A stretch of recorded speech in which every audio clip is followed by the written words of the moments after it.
Olá, pessoal, tudo bem com vocês? Chegando para mais uma aula da nossa disciplina de Ciências da Natureza.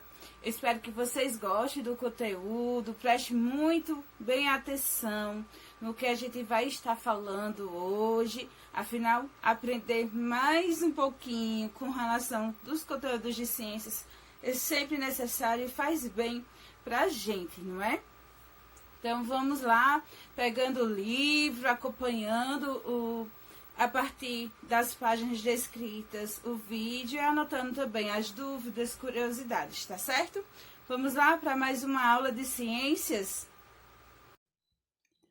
Olá, turma do nono ano, chegando para mais uma aula de física, da nossa disciplina de ciências da natureza.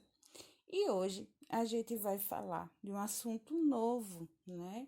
Que está muito ligado também a aspectos do nosso cotidiano, que é o calor e a temperatura. Que em muitas situações as pessoas confundem, achando que as duas coisas se tratam do mesmo aspecto. Mas a gente vai ver que para a física não é bem assim. Então a gente vai ver aí primeiro. Vocês sabem essa diferença? Algum de vocês sabem a diferença entre esses dois termos, calor e temperatura? É de fato a mesma coisa? Então, muitas pessoas falam dos dois termos como se estivessem falando da mesma coisa, sendo que não é. Calor é uma coisa e temperatura é outra. Mas elas estão se relacionando, elas se relacionam o tempo todo. Temperatura, gente, é uma grandeza escalar, ou seja, é uma grandeza dada por um número que vai medir o grau de agitação das moléculas. Quanto maior a agitação dessas moléculas, maior é a temperatura. As moléculas, os átomos que compõem a matéria, né? Quanto maior for essa agitação, maior é a temperatura. E calor é uma energia térmica em trânsito de um corpo para outro devido a uma diferença de temperatura. Por exemplo, se a gente tem um objeto que ele foi aquecido a 40 graus e a gente colocar ele próximo a outro objeto que a temperatura esteja menor, esse objeto que está com a temperatura, com o calor, vamos dizer assim, que é calor, né? Se tiver com calor, ele vai fornecer essa energia que está no objeto com 40 graus, vai passar para o objeto que está com menor calor. Então, essa energia, a gente fala que ela está em trânsito, por isso, porque ela varia, ela vai do maior para o menor. Daquele que tiver mais calor, ele vai para o que tem menor calor. Então, é uma energia que está em trânsito, que vai do maior para o menor. E como a gente pode medir a temperatura? Né? A gente vai ver aí. O ser humano, gente, ele demorou cerca de milhares de anos para compreender o conceito de temperatura e desenvolver também maneiras de como medir. A primeira noção de medida de temperatura foi realizada com base no tato, ou seja, com a nossa pele.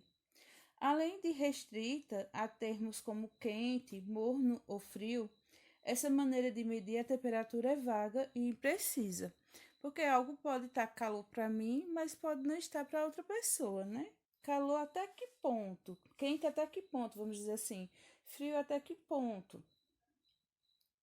Então, acabou não tendo uma precisão por conta dessas informações.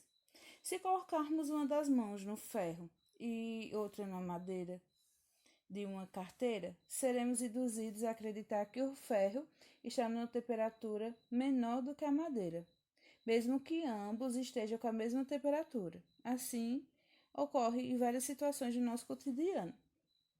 Esse fato ocorre devido à propriedade conhecida como condutividade térmica, que a gente vai ver nas nossas aulas com relação a esse conteúdo de calor.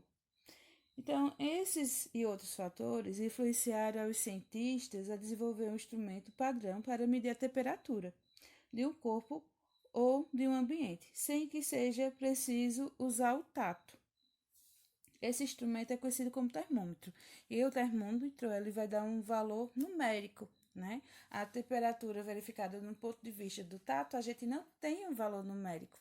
Eu não consigo verificar se algo está realmente a 30 graus, com precisão, se está a 40 graus, se está a 38, a 39. É igual a questão de febre. A gente às vezes chega, né? Até uma pessoa diz: Olha, se eu tô com febre, você vê que a pessoa está um pouco aquecida, mas você não tem precisão de dizer que aquela pessoa está com febre sem utilizar um termômetro, porque o termômetro ele vai dar um valor preciso de que aquela pessoa pode sim estar com febre ou não, que são os termômetros clínicos, né, que são utilizados para medir a temperatura do corpo humano. Que esse termômetro ele tem com base no metal, né, que é muito utilizado, que é o mercúrio, que ele se encontra no estado líquido. Então, ele é muito utilizado aí com relação a questões do termômetro. E a temperatura, ela pode ser medida a partir de escalas, né? A gente tem 3 escalas termométricas, que é a escala Celsius, adotadas em vários países no mundo, incluindo o Brasil. A escala Fahrenheit, que é adotada nos Estados Unidos e alguns países de língua inglesa.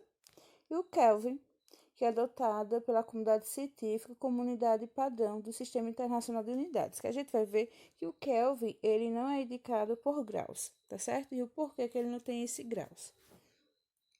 Então, a conversão entre as escalas termométricas, para a gente realizar a conversão, a gente realiza a partir desse exemplo aí, né? Desse esquema que a gente pode estar aí paralelo, de forma paralela, das unidades de medida.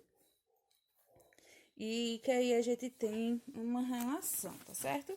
A temperatura em graus Celsius, ela se baseia na água, gente. Elemento principal para a vida.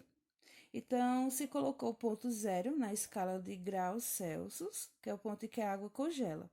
E definiu-se 100 graus Celsius como o ponto em que a água evapora.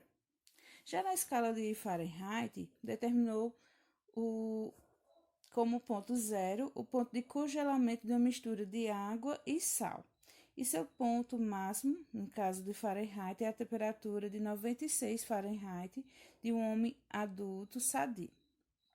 E na escala Kelvin, determinou seu ponto zero a menor temperatura de determinado corpo, a ele atingir essa temperatura. Então, a menor temperatura que um corpo pode atingir é a temperatura de zero absoluto.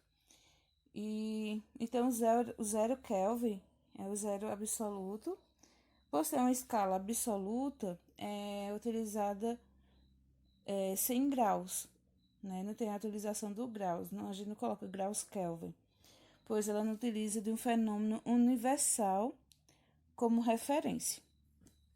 E aí, como vocês podem ver, a gente tem TC sobre 5 igual a TF menos 32 sobre 9, igual a TK, que é a temperatura Kelvin, menos 273 sobre 5. Se a gente quiser fazer a conversão de temperatura Celsius para a temperatura Kelvin, a gente vai usar essas duas primeiras fórmulas aí, né? Esses dois primeiros, TC e TF. Se a gente quiser TC e TK, a gente pega o TC, como pega o TK que está como último. Então, existe aí uma variância, a gente pode utilizar essas 3 escalas. Dependendo da questão que a gente esteja resolvendo, o exemplo, a gente pode pegar o TC igual a TF, como TC igual a TK, ou TC também igual a TK, tá certo? E o exemplo aí que a gente tem para conversão é de convertermos a temperatura de Fahrenheit, 80 graus Fahrenheit, para graus Celsius. Então, foi pegado aí as duas fórmulas e substituído, né? Foi substituído o TF, que é a temperatura de Fahrenheit, pelo 80, onde foi feita uma subtração. E logo em seguida foi pegado o valor dividido por 9. E esse valor, esse resultado dessa divisão foi multiplicado por 5. E aí a gente teve o valor em temperaturas Celsius de 80 Fahrenheit, né? Porque houve uma conversão. Então, gente, essa foi a nossa aula. Eu espero que vocês tenham gostado do assunto, tá certo? Caso de dúvidas, vocês sabem que podem me procurar, que eu estou disponível para esclarecer.